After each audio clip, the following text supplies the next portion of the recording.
the Indian epics, you will see history was more of a kind of a balance between good and bad. You do get that in Plutarch's Lives, actually. And if you're familiar with how he, wrote about Brutus or Caesar and why Brutus killed Caesar, one of the arguments that Plutarch had at that time was that Caesar never recognized Brutus as his child, and that's something there. So it's a kind of a good and bad thing. Later on, as you know, Plutarch's Lives was chronologized, made into year. That was not there in the original Plutarch's Lives. Similarly, in fact, in the South Asian tradition, if you read Mahabharata or Ramayana, these are the big epics, you will see it's a battle between good and evil. And that's very much there. The same Lord Krishna, who could be good, who could be a romantic lover, running after Radha, the beautiful girl, but then the same Lord Krishna can be a warrior and can be very, very different and giving all the bad ideas during the Kurukshetra. So that history got literally displaced with modernity and with the coming of the West. And the first person to write the history of South or British India, as I was telling back in Kawachika, was James Stuart Mill, who never actually came to India, in fact. But he was the first person to write. And what he did was to look into the European understanding of history, which already got into this Trinity, the Holy Trinity, ancient, medieval, modern. And he literally imposed that into South Asia and called the Hindu period, the ancient as the Hindu period. Muslim period becomes medieval, and the modern period, he was very clever. He did not say Christian period, he just said British period. But the other two, he made it religious. And that created series of problems. Both the Hindus and the Muslims definitely don't want to be in ancient and don't want to be in medieval period. So they also want to be modern, in fact. And the best example you can have, Osama bin Laden holding an AK-47, that much modernity got into. So this linearity or progress is something that is very much there in modernity. The second one is perfection or efficiency, which has a very close history with the Protestant movement, particularly with the Calvinists and the Puritans. I'm sure you're familiar with that, where the idea was you can bring the God on earth, in fact, particularly the Calvinists, in fact. And there was a perfection, the very idea of perfection is there, or to put it more, the efficiency. Now, perfectionism is the belief that the human world can become the mirror of the divine. That was the idea. Through reason, people came to believe we can master the world. Now, that led to something different also, particularly the exploitation of the nature.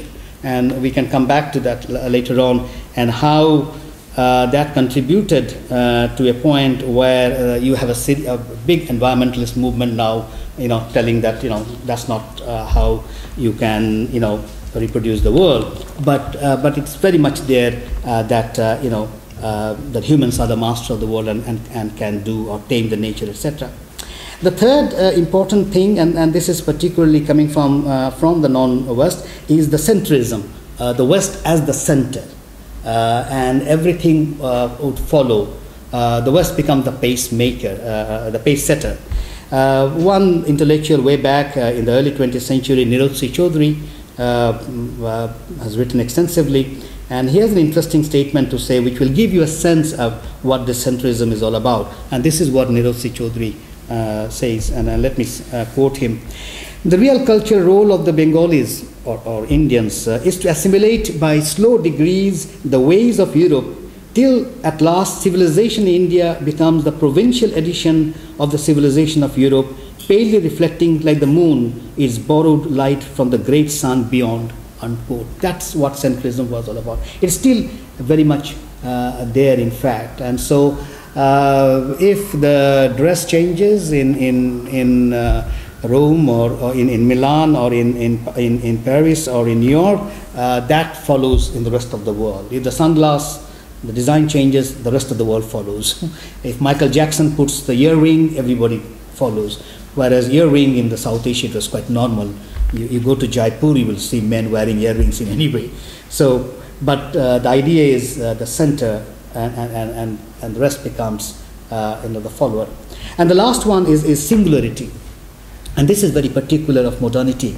And the nation state builds that very much. One state, one flag, one bird, one national animal. And that creates a series of problems, in fact. Now, I remember way back while working on water, I went to Nepal, in fact, with hydrologists and all.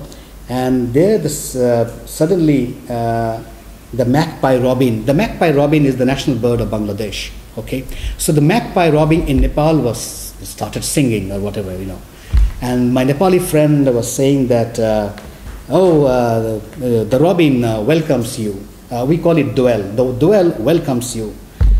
And immediately I said, how can Doel come here? Who gave the Doel the visa? You need a visa.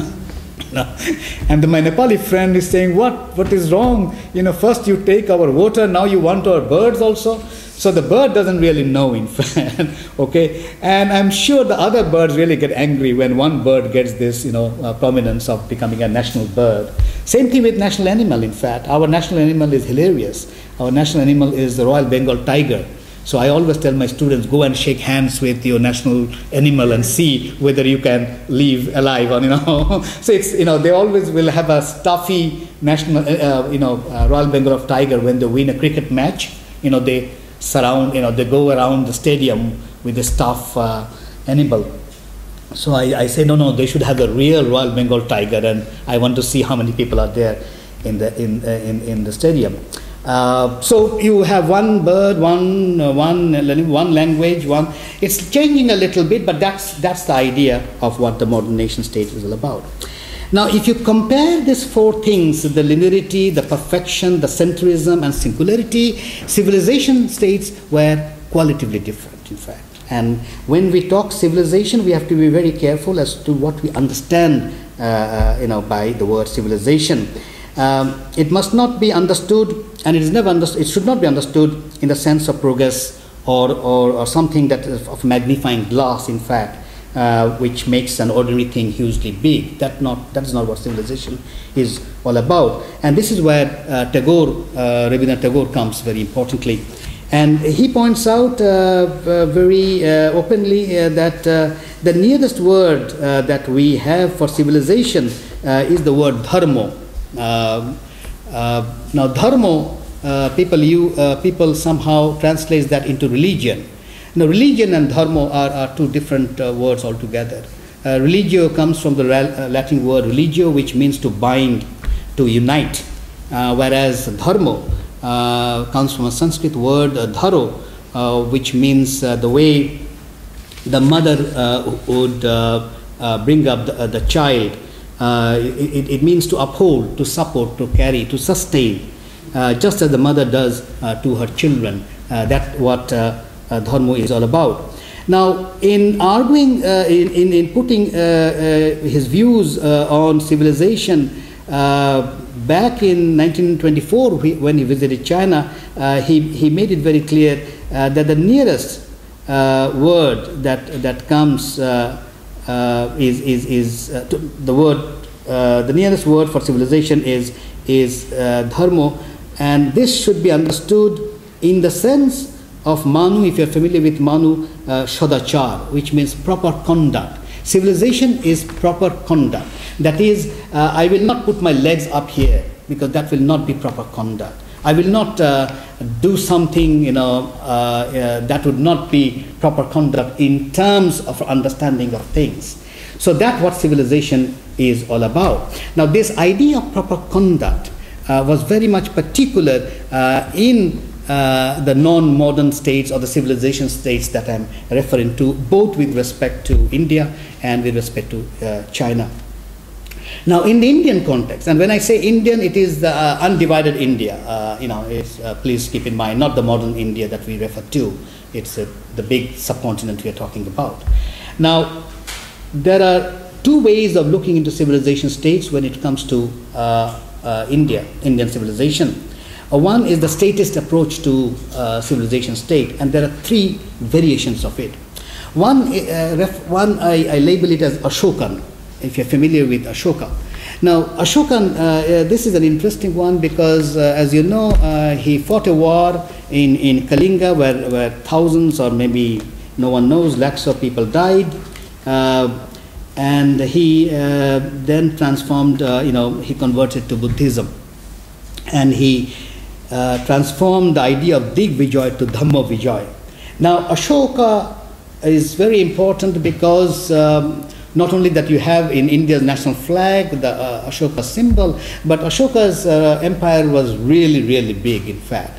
It stretched beyond Afghanistan to, some people say, way back to Indonesia. So it's a big empire that he created. But he created that out of his understanding of Buddhism and the non-violent approach. So here is one tradition where one can see an interesting way of dealing with things. And he has this Ashokan pillar which tells you how to how to govern society, which is also interesting. And the word proper conduct fits very well. So you may have differences, and there were differences. There were Hindus, within the Hindu, you must remember, it's a non-conformist religion. So you have the Shoivo, you have the Vaishnavas, you have the Brahmins, or you have people who just worship the trees, but all live in an interesting way. Now, Ashokan tradition or Ashokan civilization state is one way of looking at it. There are other ways of looking at the statist approach. The second one, what I refer to as a Kautilyan approach. Now, Kautilla is, if you are not familiar with the name, Kautilla could be referred to it, or some people refer to him as the Machiavelli of modern times, or he was, if it would be the other way though, but anyway, Chanakya Kautilla. Now, Kautilla was the prime minister during the reign of Chandragupta Maurya. And Chandragupta Maurya, the Mauryan kingdom, was also very big. Now, what he did, and this is, I'm talking about 4th century BC, 321 BC, 4th century BC, Kautilla. The word diplomacy that we use, we have a South Asian word for diplomacy, and it's called Kutniti. Niti means law, and Kut, the word Kut actually comes from Kautilla. So the law of Kautilla is actually diplomacy. Now, he has this book called Arthashastra, which is quite an interesting book, and you can get it in an English version. Now, in 4th century BC, he has this idea of a mandala, that if you want to become a great emperor, what you need to know your enemy, and enemy is enemy. And this very concept that enemy is my friend comes from Kautilla. And he did this abstract of mandala, in fact, circle of states, in fact. It's amazing. Now, this is interesting because and he did make Chandragupta from a small king to a big emperor. Now, when Chandragupta, at his later age, when he wanted to abdicate his throne, during those time, at the end of your life, you become Shannashi. Shannashi means you become, what, a hermit or something like that, Shannashi?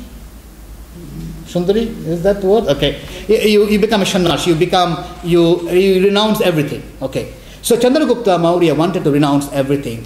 So he called Kautilla. That Kautilla, now I want to become a Shannashi, I want to go to the forest and forget everything. So what do I do with my empire? Then Kautilla said, okay, it's not a problem, you can solve it very easily. Who is the worst enemy? And so still there's one kingdom, still disturbing me. And said, okay, fine, you have a daughter, why don't you give marriage to the son of that family, that king. So then the problem would be solved. So this is how things were, during those times, at least Kautilla tried to solve. So you do have a civilization state, and it also is a very big one of different ethnic groups and linguistic groups, but it continued for almost 200 to 300 years. The third one, and a very recent one, is what I call the Mughal empire. Now, the Mughals were also very interesting people. The Mughals, this is the Persian word for Mongols. The Mongols, as you know, they are from Mongolia. But the Mughals actually were a kind of a combination of people known as Chagatai Turks. They were the blending of the Turks and the Mongols, in fact. So these Mughals ruled India for 300 years, and it's interesting to see their ways of dealing with things. Now the Mughals married Hindu wives, but they were Muslims, and also they were Hanafis. If you're familiar, we can come back later on what this Hanafis are about. Anyway, but as Muslims, they had no problem in marrying Hindu wives, and they allowed the Hindu wives to perform all the Hindu rites, even allowed them to have temples within the palace. So they had no problem with that, in fact. So this is the Mughals were really interesting. They probably were the only civilization which made death aesthetics. Taj Mahal they made, as you know, Shah Jahan made Taj Mahal. And Taj Mahal is nothing but a graveyard. It's only 2 graves actually. There's no library, there's nothing in fact, only 2 graves, but all the honeymooners would go and take pictures. So I tell my students, in fact, why don't you go to our graveyard in Dhaka and make a picture, there, because same graveyard. No, Taj Mahal is different. So everybody would go to Taj Mahal. Even, Clinton went with Hillary and, took a picture of, but it's just a graveyard. But Mughals could do that. If you come to India, you will see they have this extraordinary understanding of how to beautify death. The nearest you can get the pyramids, but the pyramids aesthetically are not good. Inside you may say, there are interesting things, but not outside. But the Mughals had this fascination for beauty, even in death, in fact, and Taj Mahal probably is the highest that they went through. But the Mughals, people would say they combine things in the syncretic kind of a thing. But let me give you 1 or 2 examples to make sense of the Mughals. They have a food, I don't know whether you get it here, it's called biryani. Do you get biryani? Biryani? No, biryani. Okay, there's a food called biryani, in fact, where you have the meat, the fruit, the roasted rice, the potato, everything is there. Okay, and I always say that in the future you will get a mobile phone also inside the biryani. So it's everything together. But to make a biryani, you have to be a competent chef. Just by mixing, you don't become. So biryani are known by the chef or known by the place. So there is called Hyderabadi biryani, Lucknow biryani, Fakhruddin biryani, Haji biryani. It is no, because the chef has to be very competent. Now, it is a combination of lot of things, in fact, and it's almost like different contradictory forces are together. And the Mughals did not only with the food also, they also did with the calendar. Actually, they have something called Tariq-e-Ilahi, God's calendar, which they use both the sun, the solar one with the lunar one, and combine together. Only they could do their problem, because you have this, the sun and the moon have different kind of calendars, but they tried to combine both things.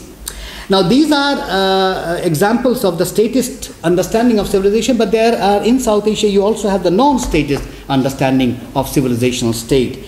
One would be, I think some of you would be familiar, this would be the Sufi, the Tantric, more Tantric actually. The Tantrikism, I don't know whether you're familiar with Tantrikism. Tantrikism, the birthplace of Tantrikism is Bengal. And it's hyper-tolerant. It's tolerant to a level which sometimes you get, you get nervous. How can they tolerate almost everything, in fact. Okay, so it's hyper-tolerant, we say. And they would sing all the time. The bauls. Is one set is baul, and it's highly philosophical also. But this hyper-tolerance is ingrained, in fact, and this is where Tagore actually learned a lot of his understanding of a different state altogether from the Tantric Sufi kind of a discourse. But you also have a second one, which was close to be very political and came very near, and that is Gandhian understanding of state. A lot of people think that he must have been crazy to think differently of having a different kind of state. But he tried his best, in fact, to give a sense, because his idea was that ends and means must be identical. The upay and the upayo must be identical. If the means is violent, then the end cannot be non-violent. If the end is non-violent, if you want the end to be non-violent, then your means must also be non-violent. This is absolutely very central to Gandhian understanding of things. To the point that in Gujarat he was using a term called Ram Rajyo. Ram Rajyo means the kingdom of Lord Ram, which is a very solidly Hindu concept in fact. So he used to say, oh, I want to create this Ram Rajyo, Ram Rajyo. So in Gujarat, which is a Hindu locality, suddenly some people started asking him, what is this Ram Rajyo? It is an ancient prayer. No one knows whether it's a myth or not. Do you have modern examples of Ram Rajyo? And to the almost the shock of the audience, in fact, he said, this old man is saying, yes, I have modern example. And then everybody kept quiet. How can you have a modern example of Lord Ram or Ram Rajyo, kingdom of Ram? And he gives the example from Islamic world. In fact, he gives the example of the first 4 caliphs, particularly the first 2 after Prophet Muhammad. So he says the prayers of Hazrat Abu Bakr and Hazrat Umar are the prayers of Ram Rajyo. So I tell my students, I'm sure the person who wanted to assassinate him decided to kill him very that day, because that's something you were crossing the line, in fact. So here is a man who wanted a state of a different kind of bringing different forces, and it is very much inside the story of Gita. If you are familiar with Bhagavad Gita, let me very quickly say the story of Bhagavad Gita, which is, I think, you need to know. You see, in Bhagavad Gita, this is a part of the bigger epic called Mahabharata. It's only a one story. It's a dialogue between Lord Krishna and Arjuna. This is the dialogue. The dialogue is an interesting one because Lord Krishna brings Arjuna to the middle of the war field, in fact, where he comes and sees, and it's a fight between 2 families actually, Kurus and the Pandavas. They are the 5 brothers Pandavas, and on the other side are the 100 brothers or the cousins, the Kurus. So Lord Krishna brings him to Arjuna to announce the battle, and Arjuna, after coming to the field, when he looks to the opposite side, he sees his uncle, the cousins and all, and he says, sorry, I cannot fight. Impossible. They are my uncles. They are my cousins. My teacher is there. How can I kill them? No problem. It is Lord Krishna who convinced Arjuna to fight the battle. How did he do that? In fact, that has been seriously discussed over the years, in fact. Now, one answer, to cut short my presentation, was to transform a 3-dimensional reality into 2-dimensional image. He said, don't look at things from near. From near, if you look, it would be 3-dimensional. Start looking from things from far away. 100 years, 200, 300, 500 years. Now, 500 years, everything gets blurred, in fact, and you become almost, you become a dehumanized. So one of the part of that is that the 3-dimensional reality and 2-dimensional image are very different, in fact. And you can, Tagore had this fascinating understanding of this when he was on the aeroplane going to Iraq. He understood how did the British were able to bomb the villages. He could see from the top that the 3-dimensional reality became a 2-dimensional image. It dehumanizes, in fact. And these are theoretical images in your head, in fact. If you have the picture, in fact, and not the 3-dimensional reality, not the flesh and the blood, then it is possible to turn into a killing machine. And that is precisely the story. Now, what Gandhi did was to see the essence, the meaning, the inner meaning of the story, in fact, and to say that what the author was trying to do was to warn us that not to transform yourself into a 2-dimensional kind of a being, in fact, not to look at things from 2-dimensional image. Now, Gita is very important to Gandhi from that point of view. So, taking the statist and the non-statist, these are areas, in fact, which will let you give a sense that there were attempts at civilization states. Now, very quickly to the Chinese contribution to civilization state is also very interesting. And one thing that has continued even today to in many sense is this the balancing of the yin and yang, in fact, the balancing of the opposites. If you are familiar with the South Korean flag, you will see the yin and that comes from the Chinese civilization, the yin and yang. And in the yin and yang, you don't judge a person, in fact. You don't make a value judgment of a person. What you do, and they take it for granted that the person will have good things and the same person will have bad things. What you need to do is balance the opposites. Now, they do it in an interesting way, and they do it in real life, in fact. And I'll give you one or two examples. Like Taiwan is one place the mainland China doesn't recognize, doesn't want others to recognize. If somebody tries to do that, they are very hard on it. But Taiwan's largest investment is in mainland China. How they do it, we don't know, in fact. It's very difficult. You go to Beijing, you will see this fantastic, colorful coffee shops. Far more colorful than Starbucks. In fact, Starbucks is very simple one, and with the lanterns and everything. And if you ask them, and they will say these are Taiwanese investment. Okay. With India, they have all kinds of problems. They have problem with territorial problem in South Tibet, which India calls Arunachal Pradesh. In Aksai Chin, upper in the glacier, they have problems. They have problems with Dalai Lama. But as we speak, India's largest trading partner is China. They have no problem with that. Now, this is interesting because one way of understanding would be that they look at things which works, in fact. And to take one example would be Deng Xiaoping, if you're familiar with him.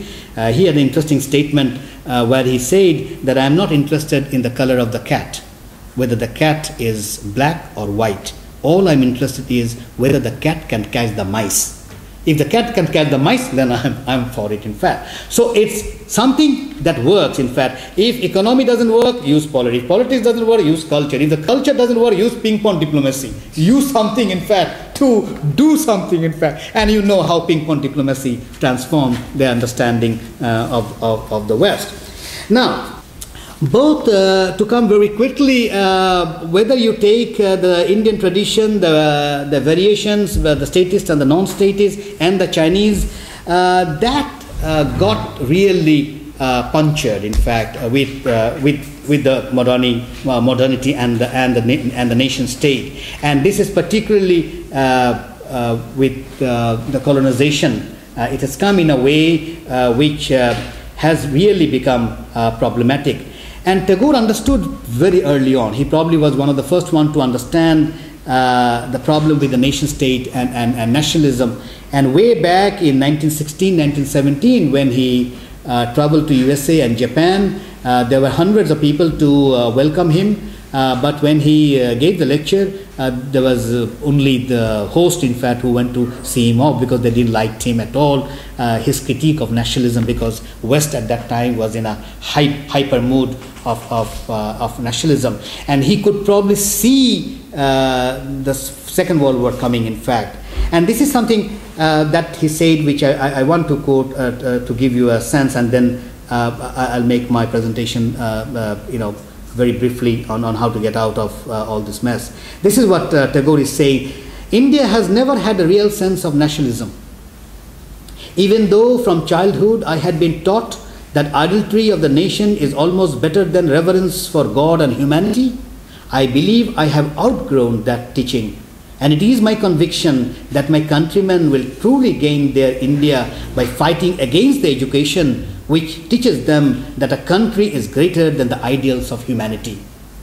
I am not against one nation in particular, but against the general idea of all nations. What is the nation? It is the aspect of a whole people as an organized power. And then he goes on to say, nationalism is a great menace. It is the particular thing which for years has been at the bottom of India's troubles. So the modern nation, the modernity has come to a point, and this is early 20th century, but if you go on, you can see that they have ended up in creating two big dystopias. One dystopia, you're I'm sure familiar, which I also mentioned in Kowachika, is George Orwell's 1984, the Orwellian understanding of the world. to the point that the big brother is watching you. This big brother is watching you has come to a point where the nuclearization of the world has made us humans, have the power to destroy the earth not once. The divine wanted to destroy the earth only once. The humans can destroy the earth 9 times. The kind of bombs that we have, particularly the big bombs. In fact, if you get into those statistics, you will find it's horrifying what 1 megaton bomb can do. But humans have created 58 megaton bombs. In fact, 1 megaton bomb, if it gets if it gets dropped in Moscow in 7 days, there will be no leaves in Tehran. In 2 weeks, because the wind goes from, as you know, from west to east, in 2 weeks there will be no leaves, no trees in Delhi. That's 1 megaton. Humans have created 58 megaton bombs. So you can see it can destroy the earth, as I said, not once, 9 times. And they say that if those bombs ever gets used, it will shift our rotation as we rotate the sun. Not only that, if you walk in London, you can be photographed 400 times without your knowledge. There are CCTVs everywhere. So Big Brother is watching you everywhere, in fact. Okay, so that's one dystopia that has come up. Now, in 2009, 2010, we have another fascinating book by Haruki Murakami, the Japanese author, and he uses the same title. He blends it a little bit, and he calls it 1Q84. Q, Japanese 9 is pronounced as Q, and 1Q84. If you have not read it, I would tell you to read it. It's a big book. It's a trilogy. It's a big book, but it's a fantastic novel. And here Murakami is saying, well, the big brother is watching you, it's fine, etc., but there's something else is coming up, and there's little people are watching you. It's not only the big brothers, little people are watching you. And these are the terrorists, the smugglers and all. And you can see the 911 terrorists and all, and more than that, in fact. And they come at night and really create a menace, in fact. It's a fascinating book to read, in fact. First 20 pages, if you can go, the rest, 50, 100 pages would not be a problem. Now, both dystopias have has come out of a modernity where the civilization state has become problematic. So here my argument, and this is where I will stop, by saying Tagore's contribution could make a difference. Why? Because Tagore had this fascinating debate with Einstein. I think I refer to that, but some of you, if you're not familiar, is whether there can be an objective reality independent of human consciousness. So he was having this debate with a scientist. Einstein said, no, you can't have an object, without, Tagore was saying, if there's no human beings, no humans, no moon, no table, nothing. And Tagore, Einstein for a while believed that beauty he could see, but he couldn't agree more. He said, well, what about truth? Truth is realized through humans. We don't know the dogs and the cows, they do the same thing. And when they look at the moon, whether they say beautiful or something, we don't know. It's only humans, in fact. So no humans, no moon, no table in the way that we look at the moon and the table. And this debate went to a point where at the end Einstein said, it seems that I am more religious than you.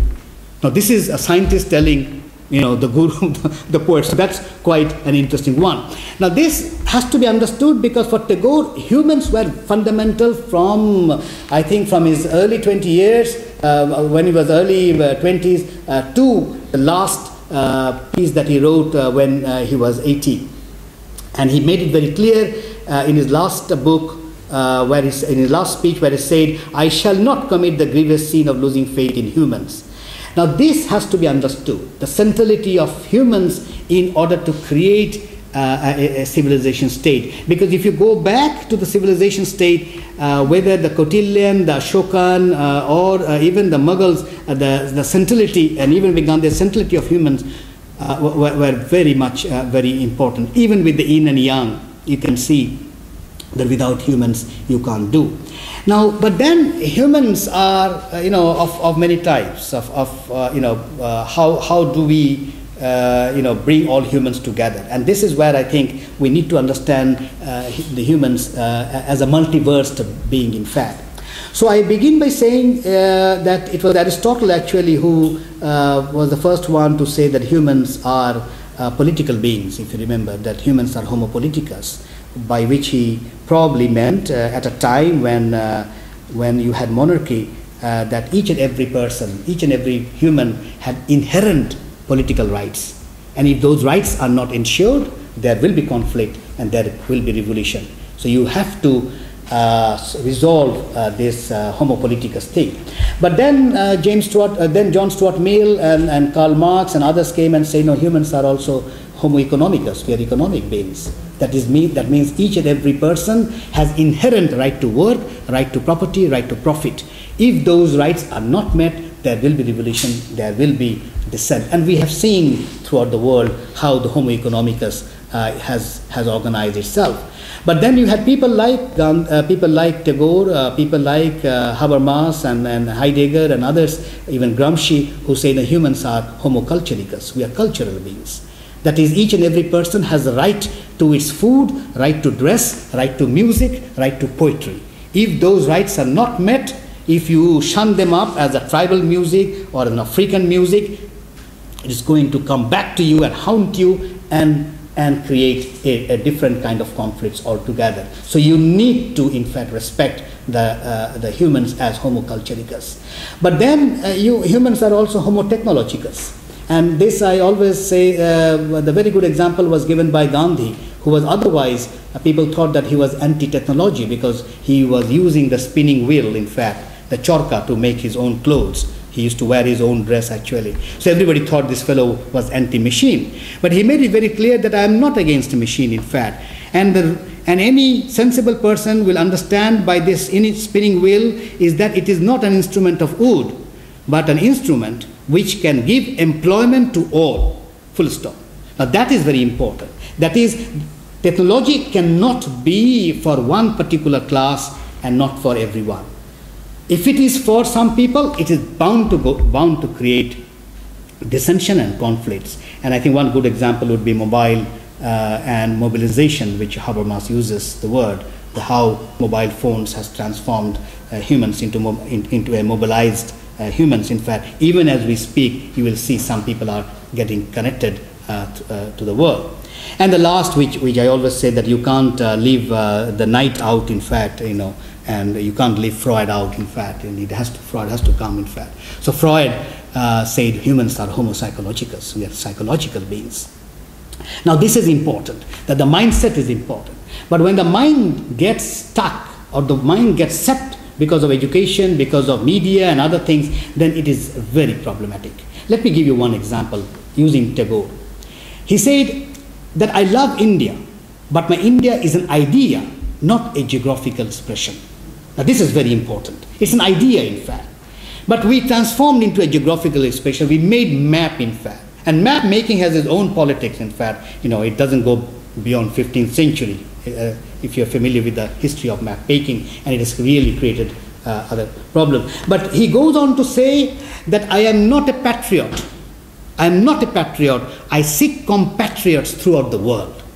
So his centrality of humans is very interesting, in fact, because even at the end he says that what is important is my interaction with you, who is sitting just beside me, in fact. And that he tried to do by going beyond India. As you know, he traveled immensely over 36 countries, and which I always say, it is very important for people to interact through different civilizations, whether you go to Tanzania or Senegal or Thailand or Japan. You need to move around, in fact, as much as possible and get the three-dimensional reality absolutely in your hand, in fact. That transforms humans, in fact, in a meaningful way, and then we can understand our limits with modernity. So yes, modernity has created these limits of civilization states, but I think Tagorean discourse, particularly the way he has made human as a central element, can bring us, in fact, to a kind of a better understanding of things, where I believe we can create an interesting civilization state in the future. I'll stop here.